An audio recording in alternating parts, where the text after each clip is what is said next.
Hello दोस्तों, welcome to your favourite channel 10 the learning point. 10 the learning point में आप सभी का बहुत बहुत स्वागत है। आज हम लोग इसमें इलेक्ट्रोस्टैटिक में लेक्चर नंबर 2 में पढ़ने वाले हैं मेथड ऑफ चार्जिंग। अभी तक इसके पहले फर्स्ट लेक्चर में हम लोगों ने पढ़ा था इलेक्ट्रिक चार्ज, तो आज हम लोग पढ़ेंगे मेथड ऑफ चार्जिंग। तो आइए शुरू करते हैं। Method of charging, what is method of charging, charging कैसे की जाती है, सारा कॉन्सेप्ट हम समझेंगे एक एक करके। तो सबसे पहले देखते हैं कि चार्जिंग के मेथड कितने तरीके के होते हैं। Object can be charge by 3 वे। कौन कौन से? By friction, charging by conduction and charging by induction. तो 3 तरह के मेथड होते हैं। सबसे पहले हम चार्जिंग बाय फ्रिक्शन पढ़ेंगे, फ्रिक्शन से कैसे चार्ज डेवलप किए जाते हैं। ठीक है, तो आइए देखते हैं। When two object are rubbed each other, जब दो ऑब्जेक्ट एक दूसरे से रब किए जाते हैं, रगड़े जाते हैं, तो electron transfer from one body to another body. कहने का मतलब क्या होता है कि जब दो ऑब्जेक्ट को हम रब करते हैं तो उसमें से इलेक्ट्रॉन एक बॉडी से दूसरे बॉडी में, one body to another body में इलेक्ट्रॉनों का क्या होता है, ट्रांसफर होता है। इस तरह से क्या होता है कि दोनों में चार्ज डेवलप होता है, एक में पॉजिटिव होगा तो दूसरे में नेगेटिव होगा। सिंपल सी बात है, अगर यहाँ से इलेक्ट्रॉन ट्रांसफर हुआ है दूसरे वाले में, ए से बी में गया है, तो इसमें कौन सा चार्ज आएगा? इसमें आएगा नेगेटिव चार्ज और इसमें पॉजिटिव चार्ज। जब इलेक्ट्रॉन को जो डोनेट करते हैं, देते हैं, उनमें पॉजिटिव चार्ज आता है हमेशा। जो इलेक्ट्रॉन को एक्सेप्ट करते हैं उसमें नेगेटिव चार्ज आता है। तो as the result of this one body become positively charge. इससे क्या होता है कि एक बॉडी पॉजिटिवली चार्ज होगी while the other negatively charge. ठीक है, वही बातें हमने बताई अभी। व्हेन अ ग्लास रॉड, किसी ग्लास रॉड को अगर हम रब करते हैं सिल्क से, सिल्क के कपड़े से अगर ग्लास रॉड को रब करते हैं तो the rod become positive. Rod में कौन सा चार्ज आएगा? पॉजिटिव चार्ज आएगा। While the silk negative, silk में कौन सा चार्ज आएगा? नेगेटिव चार्ज आएगा। राइट, समझ में आ गई बातें? चलिए आगे बढ़ते हैं। व्हेन एबेनॉइट रॉड, जब एबेनॉइट रॉड को हम रब करते हैं ऊल, ऊल मतलब ऊन से, तो negative charge making the wool positively charge. मतलब क्या होता है, तो यहाँ पर जो एबेनॉइट रॉड होती है उसमें नेगेटिव चार्ज आता है और ऊल में मतलब ऊन में पॉजिटिव चार्ज डेवलप हो जाता है। समझ में आई बात? Cloud are become charge by friction, cloud भी फ्रिक्शन से ही चार्ज होते हैं। क्लाउड बादल होते हैं वो भी फ्रिक्शन से ही चार्ज होते हैं। And in charging by friction in accordance with conservation of charge. मतलब ये जो लॉ होता है बेसिकली ये क्या फॉलो करता है? कंजर्वेशन ऑफ चार्ज को भी फॉलो करता है। Both positive and negative charge in equal amount appear simultaneously due to transfer of electron from one body to another body. ठीक है, समझ में आई बात? अच्छा, अगर यहाँ रिजल्ट की बात करते हैं तो ग्लास रॉड में पॉजिटिव चार्ज आता है, सिल्क में नेगेटिव चार्ज आता है। उसी तरह से एबोनाइट रॉड की बात करते हैं तो उसमें नेगेटिव चार्ज आएगा और वूल में पॉजिटिव चार्ज आता है। तो दोनों में थोड़ा सा उल्टा हो जाता है। राइट, तो आपको समझ में आ गया होगा चार्जिंग बाय फ्रिक्शन किस तरह से होता है। चार्जिंग बाय फ्रिक्शन के लिए आप लोग कोई भी चीज, दो ऑब्जेक्ट होते हैं आपस में जब रब करते हैं तो एक में पॉजिटिव एक में नेगेटिव चार्ज आता है due to transfer of electron. Right, चलिए आगे बढ़ते हैं। Next, charging by conduction. Charging by conduction से क्या होता है? आप लोग नोट्स बनाने के लिए इन सारी बातों को नोट कर सकते हैं। इतना डायग्राम ही केवल, मतलब इतना नोट्स यहाँ पे लिखा हुआ है, यही नोट्स अगर आपने इतना लिख दिया, डायग्राम बना दिया, तो पूरे पूरे मार्क्स मिलेंगे। ठीक है, अगर आप बोर्ड लेवल मतलब 12th के स्टूडेंट हो और अगर आप IIT JEE की तैयारी कर रहे हो तो बस आप केवल कॉन्सेप्ट को समझिए, पॉइंट टू पॉइंट बातों को नोट करिए। राइट, चलिए। Charging occur by direct contact between charge and neutral body. भाई देखिए, यहाँ पे दो बॉडी होती हैं, एक चार्ज होती है, एक में खूब ढेर सारा चार्ज होता है, एक न्यूट्रल होती है जिसमें कोई चार्ज। अब हम यहाँ एक चीज बताना चाहेंगे कि न्यूट्रल बॉडी में हमेशा पॉजिटिव और नेगेटिव हमेशा इक्वल होते हैं, तभी वो न्यूट्रल कहलाता है। मतलब जितने पॉजिटिव उतने नेगेटिव, वो न्यूट्रल हो गया।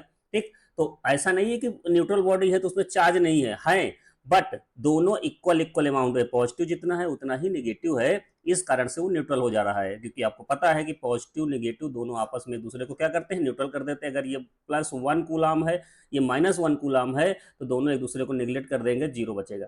ठीक है, तो होता तो है सेम सेम। ठीक है, वो आगे समझ में आएगा आपको। अच्छा, for example a charge rod touch the metal spare charge transfer. Simple सी बात है, यहाँ पर एक ये अनचार्ज बॉडी है, ये चार्ज बॉडी है। अनचार्ज बॉडी और चार्ज बॉडी दोनों आपस में पास पास रखी गई हैं। सपोज दैट दोनों को हमने पास में रखा।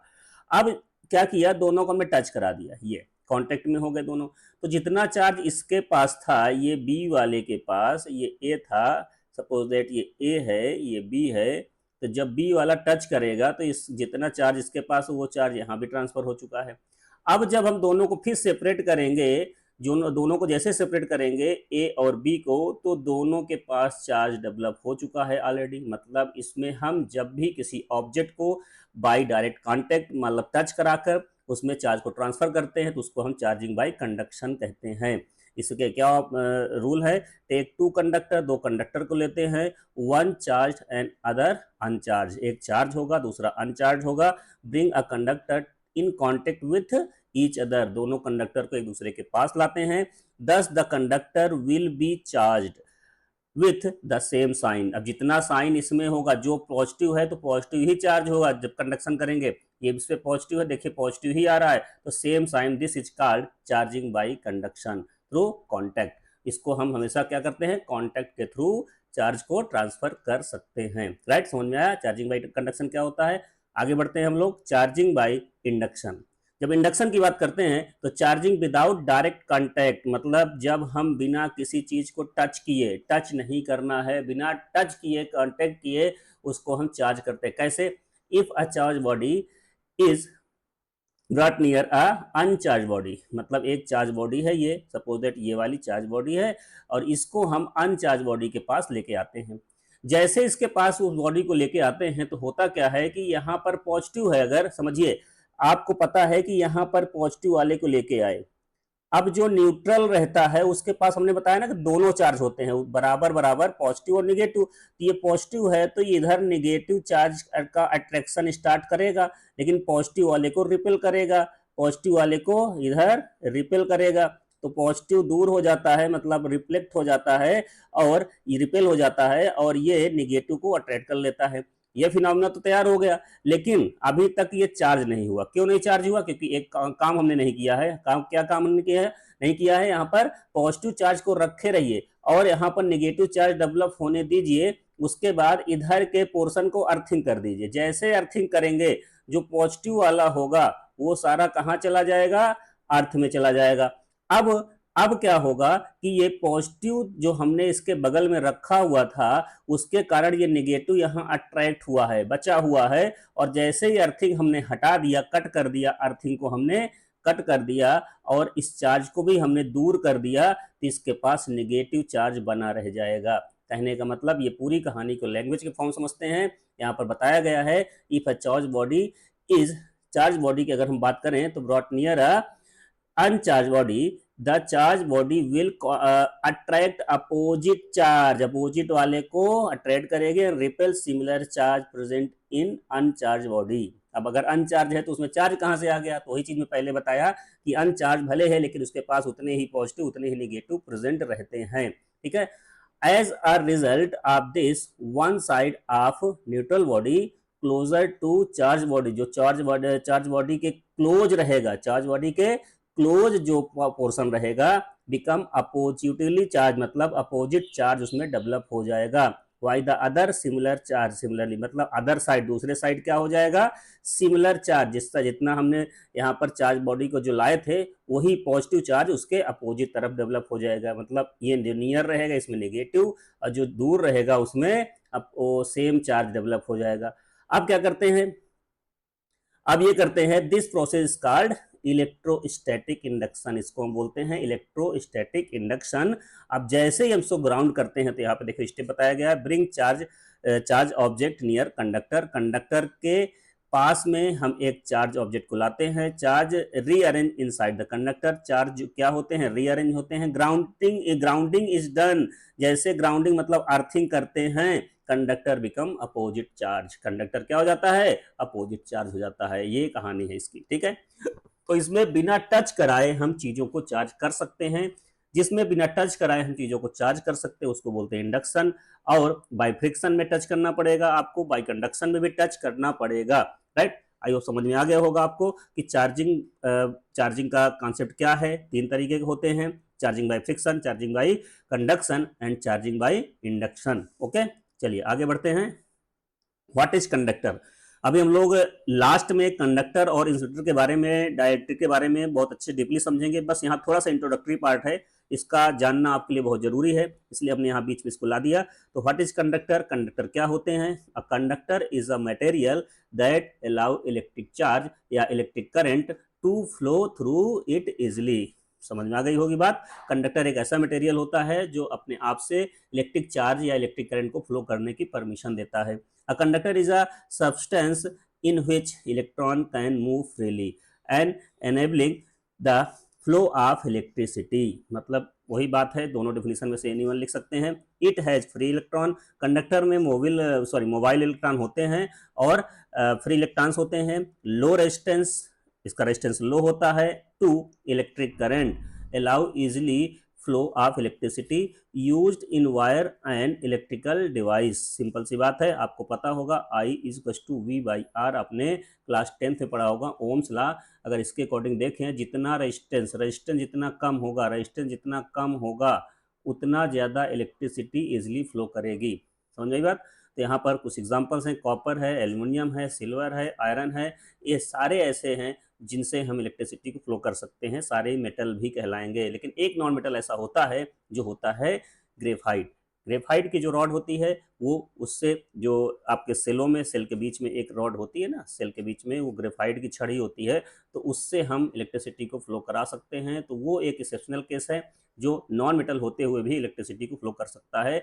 तो यहाँ पर रेजिस्टेंस जितना ज़्यादा जितना कम होगा उतना अच्छा फ्लो ऑफ करंट होगा। कहने का मतलब फ्री इलेक्ट्रॉन उतना अच्छे उसमें से मूव करेंगे, राइट। तो कंडक्टर की कहानी समझ। अब आगे आते हैं हम लोग इंसुलेटर में। What is insulator? इंसुलेटर की अगर बात करते हैं तो इंसुलेटर की बात करेंगे। An insulator is a material that does not allow electric current to pass through it easily. मतलब जो अपने आप से इलेक्ट्रिक करंट को पास नहीं होने देता, उसको हम क्या कहते हैं? इंसुलेटर कहते हैं। An insulator is the substance in which electron are tightly bound, ठीक है, to atom and can not move freely. ये मूव नहीं करते हैं freely, so electrically can not flow, electricity can not flow, electricity इससे flow नहीं होती है। अब आपको अगर बताया जाए I equal to V by R, तो यहाँ पर क्या होता है? नो फ्री इलेक्ट्रॉन नहीं होते हैं। हाई रेजिस्टेंस, अब बताइए यहाँ पर रेजिस्टेंस ज़्यादा मैक्सिमम हो जाएगा तो करंट बहुत लो हो जाएगी, मतलब निग्लेक्सिबल हो जाएगी, ठीक है। Blocks the flow of electricity, मतलब इलेक्ट्रिसिटी के फ्लो को रोक देती है। Used for safely and protection, मतलब बेसिकली इसका यूज हम कहाँ करते हैं? सेफ्टी के लिए यूज करते हैं और प्रोटेक्शन के लिए यूज करते हैं। कहने का मतलब जैसे रबड़ होती है, ग्लास वगैरह होता है, रबड़ चढ़ाई रहती है, उसके पेचकस होता है, उसमें रबड़ प्लास्टिक चढ़ा होता है। ग्लास का भी केस बना होता है, वुड होता है, ड्राई होना चाहिए। हाँ, लेकिन कोई चीज़ अगर इसमें से वेट हो जाएगी, गीली हो जाएगी, तो करंट फ्लो कर सकता है, क्योंकि जो वाटर होता है H2O होता है, उसमें H प्लस OH माइनस होता है। और अगर ये चार्ज कहीं ना कहीं यहाँ पर इलेक्ट्रॉनों का मूवमेंट कर सकते हैं, क्योंकि आयंस आ जाते हैं, आयंस आएगा तो चार्जों का मूवमेंट हो सकता है, राइट। चलिए आगे बढ़ते हैं। तो यहाँ पे आपको कंडक्टर और इंसुलेटर दोनों बातें समझ में आ चुकी हैं। आगे इलेक्ट्रोस्कोप। इलेक्ट्रोस्कोप की अगर हम बात करते हैं, it is simple apparatus which with which the presence of electric charge on a body detected। इससे क्या होता है? प्रेजेंस ऑफ इलेक्ट्रिक चार्ज को हम पहचानते हैं या जान पाते हैं, बस। अब अमाउंट कितना है उसका ये नहीं पता कर सकते हैं। यहाँ से केवल प्रेजेंस ऑफ इलेक्ट्रिक चार्ज के बारे में जान सकते हैं इलेक्ट्रोस्कोप से, कि उसमें इलेक्ट्रिक चार्ज है। When metal knob is touch with a charge body, some charge is transfer to a gold leaf. अब यहाँ पे ध्यान से देखिए, गोल्ड लीफ कहाँ है? ये एक नॉब बना हुआ है, ये वाला, ये नॉब बना हुआ है। अब यहाँ पर ये एक रॉड, मेटेलिक रॉड होती है, मतलब जिसमें से करंट इलेक्ट्रिसिटी फ्लो कर सकती है, चार्ज फ्लो कर सकता है, और ये गोल्ड लीफ होती हैं, ये AU लीफ होती हैं। अब ये लीफ ऐसे नॉर्मली तो ऐसे रहती हैं, दोनों लीफ ऐसे रहती हैं, ठीक है, लेकिन ये ऊपर से जैसे, अच्छा इसको एक केस के अंदर क्यों बंद करते हैं? क्योंकि भाई देखिए ये बहुत सेंसिटिव है। अगर बाहर रहेगा, हवा चलेगा, तो ये इससे हम जान नहीं पाएंगे। तो पैक रहता है वहाँ पे, हवा एयर नहीं रहता, कुछ वैक्यूम टाइप रहता है। और जैसे ही हम यहाँ पे टच कराते हैं तो ये पॉजिटिव इसमें पहुंचा, पॉजिटिव इसमें पहुंचा। आपको पता है कि पॉजिटिव और पॉजिटिव क्या करेंगे? रिपेल करेंगे, तो ये रिपेल कर जाती है, दोनों प्लेटें दोनों में पॉजिटिव चार्ज डेवलप होता है, दोनों रिपेल कर जाती हैं। इससे पता चल जाता है कि इसमें कौन सा चार्ज है, कोई ना कोई चार्ज है ना। ये बस पता कर पाते हैं कि ये कोई ना कोई चार्ज इसमें है, ठीक है। अब ये पता करना है कि कौन सा है, पॉजिटिव है कि निगेटिव है, तो आपको पहले से पता होना चाहिए कि आप किसको लेके गए थे।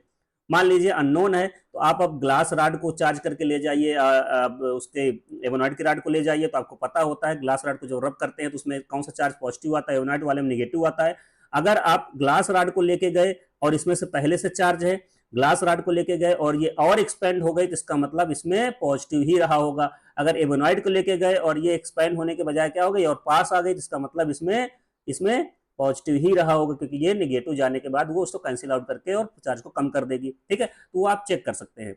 यहाँ पर when metal knob is touch with the charge body some charge transfer, अब कुछ चार्ज ट्रांसफर होता है लीव्स में, which then diverse the diver due to repulsion, मतलब ये क्या होती है, रिपल्सन के कारण डाइवर्ज हो जाती है। अच्छा, बात आती है the separate gives a rough idea of amount of charge of body, केवल ये रफ आइडिया देता है कि हाँ बॉडी में चार्ज है। If a charge body brought near a charge electroscope the leaves will further diverge। अब मान लीजिए इसमें आपने पहले चार्ज कराया, इसके बाद फिर से चार्ज बॉडी को लेके आ गए, तो ये फर्दर फिर से और एक्सपेंड कर जाएगी। कहने का मतलब ज्यादा इसमें डाइवर्जन, कहने का मतलब क्या होगा, रिपल्सन स्टार्ट हो जाएगा। तो इसको हम कह सकते हैं कि charge should be more, charge क्या हो गया, और ज्यादा हो गया, और ज्यादा चार्ज होने से ये क्या हो जाएगा, और ज्यादा रिपेल हो जाएगा। अगर हम अपोजिट चार्ज लेके आ गए, आपकी निगेटिव लेके आ गए, तो क्या होगा, ये कंट्रैक्ट कर जाएगी, मतलब क्या होगा कि पास पास हो जाएगी, अट्रैक्ट कर जाएगी, राइट। तो इस तरह देखिए, अगर हम निगेटिव चार्ज को लेके जाते हैं निगेटिव वाले में, तो ये रिपेल कर रहा है यहाँ पे। अगर निगेटिव फिर से लेके आ जाएंगे तो और रिपेल कर जाएगा। यहाँ पे पॉजिटिव है, निगेटिव लेके आ जाएंगे तो ये अट्रैक्ट कर जाएगा, opposite charge are attract to each other. यहाँ पे पॉजिटिव पहले से था, यहाँ पे निगेटिव आ जाएगा तो ये attract to each other, right. चलिए, समझ में आया। चलिए, अब ये पहला क्वेश्चन है हमारा, एक क्वेश्चन करेंगे सॉल्व। इस क्वेश्चन को देखते हैं। इस क्वेश्चन में क्या कहा गया है, इसमें एक सॉफ्ट बबल है, कोई सॉफ्ट बबल है, मान लीजिए ये है कोई सॉफ्ट बबल है। अब किसी सॉफ्ट बबल को अगर आप ले लेते हैं, उस सॉफ्ट बबल को अगर आपने देखा, तो इस सॉफ्ट बबल को अगर हम यहाँ पे ले लेते हैं, अब बताइए इसमें क्या बोला गया है, इस गिवन निगेटिव चार्ज, अगर इसको हम कुछ निगेटिव चार्ज दे दें, मतलब इलेक्ट्रॉन दे दें, तो the radius will be, simple सी बात है, आपको मालूम होगा कि सॉफ्ट बबल जो होते हैं उसमें ऑलरेडी यहाँ पर इलेक्ट्रॉन्स ही प्रेजेंट होते हैं, ठीक है। अब इसको और आप इलेक्ट्रॉन दे दोगे, और आप इलेक्ट्रॉन दे दोगे, तो क्या होगा, उनमें आपस में रिपल्सन स्टार्ट हो जाएगा, और रिपल्सन स्टार्ट हो जाएगा तो इसका साइज क्या हो जाएगा, साइज कुछ ना कुछ इंक्रीज हो जाएगा। समझ में आई बात। तो यहाँ पर इसकी अगर थ्योरी की बात करें, तो थ्योरी समझिए क्या होती है, when the bubble get negative charge extra electron are added on its surface, इसके सरफेस पे क्या आ जाएंगे, एक्स्ट्रा इलेक्ट्रॉन इनकमिंग हो गए। all electron have the same negative charge so they repel each other, अगर इसमें सेम सभी में नेगेटिव चार्ज होते हैं तो ये क्या करेंगे, दूसरे को रिपेल करना स्टार्ट कर देंगे।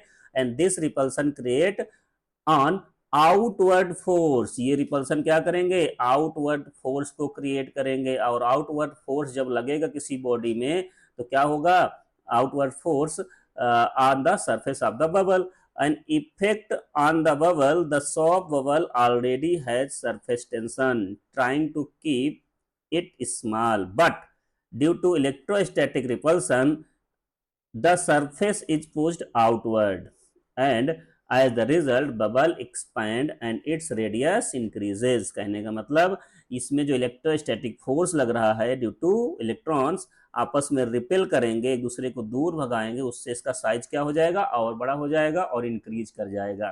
समझ में आई बात। यहाँ पे आंसर क्या होगा, इंक्रीज। ओके, चलिए नेक्स्ट क्वेश्चन पे आते हैं। Question number this, number of electron in 1 coulomb, basic question है, आपने इसको कर रखा होगा पहले भी, लेकिन कर लेते हैं एक बार। नंबर ऑफ इलेक्ट्रॉन, तो बेसिकली जब भी 1 कूलम चार्ज दिया है तो आपको Q की वैल्यू यहाँ पर 1 कूलम दिया हुआ है, और नंबर ऑफ इलेक्ट्रॉन आपसे पूछा है, और आपको E की वैल्यू पता है 1.6 इंटू 10⁻⁻19 कूलम होती है। तो नंबर ऑफ इलेक्ट्रॉन, एक formula Q equal to N ही होता है, N इक्वल टू हो जाएगा Q बाई E। एन की वैल्यू अगर निकालना है, Q की वैल्यू 1 कूलम है, अपान 1.6 इंटू 10⁻⁻19। तो यहाँ जैसे सॉल्व करेंगे तो क्या हो जाएगा, आपका आंसर आ जाएगा 6.25 10⁻18। मतलब इसको सॉल्व करिए, ये ऊपर देखिए, ऊपर 10⁻19 आएगा और अपान 1.6, आपको ऊपर यहाँ पर 100 बाई हम 16 इंटू 10⁻18 कर सकते हैं भाई। एक 10 इससे ले लिए, एक यहाँ पे, और डिवाइड किया गया इससे 16 से, तो यहाँ पर 6.25 इंटू 10⁻18 इलेक्ट्रॉन आ जाएगा। 6.25 10⁻18 बी पार्ट इसका करेक्ट आंसर होगा। राइट, समझ में बात। इस तरह से आपसे 10 इलेक्ट्रॉन पूछ ले, 15 इलेक्ट्रॉन या 15 कूलम में पूछ ले, तो आप आंसर निकाल सकते हो। यहाँ क्यू की वैल्यू चेंज करते जाओ, इलेक्ट्रॉन वही रहेगा, क्यू की वैल्यू आप चेंज करते जाइए, आपका आंसर मिलता जाएगा। राइट, चलिए आगे बढ़ते हैं नेक्स्ट क्वेश्चन पे।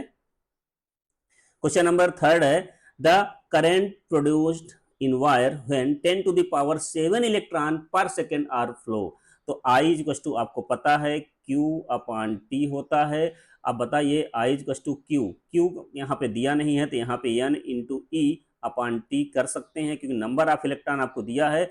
तो नंबर ऑफ इलेक्ट्रॉन की वैल्यू, N की वैल्यू 10⁻7 है और इलेक्ट्रॉन की वैल्यू 1.6 इंटू 10⁻⁻19 कूलाम होती है। तो यहाँ से आप वैल्यू पुट कर दीजिए। जैसे वैल्यू पुट करेंगे तो यहाँ पर Q by T, N into E 10⁻7, N की जगह रख दिया गया और E की जगह ये रख दिया गया। अपान में टाइम की जगह हम 1 सेकेंड रख सकते हैं, क्योंकि पर सेकेंड है, तो यहाँ पर रख सकते हैं। 1.6 10⁻12 आंसर फाइंड हो जाएगा, क्योंकि यहाँ पर देखिए 10⁻12 है और 7 है, यहाँ पे -19 है, 1.6 है ही, तो 1.6 10⁻12 एम्पियर फाइंड हो जाएगा। राइट, तो आपका आंसर यहाँ से 1.6 10⁻12 ampere, D part correct answer होगा। ठीक, तो इस तरह से छोटे छोटे क्वेश्चंस आपको मिलते जाएंगे। अभी बेसिक क्वेश्चन है, इन्हीं क्वेश्चन को थोड़ा सा और हम टफ करेंगे। सबसे पहले कॉन्सेप्ट थोड़ा समझते हैं, है ना। अभी तक हम लोगों ने चार्ज के बारे में ही समझा है, चार्ज का सारा कुछ क्लियर हो जाता है। देन हम लोग नेक्स्ट लेक्चर पे पढ़ेंगे कूलाम्स लॉ। लेक्चर नंबर 3 में हम लोग लेकर आएंगे कूलाम लॉ और कूलाम्स के रूल।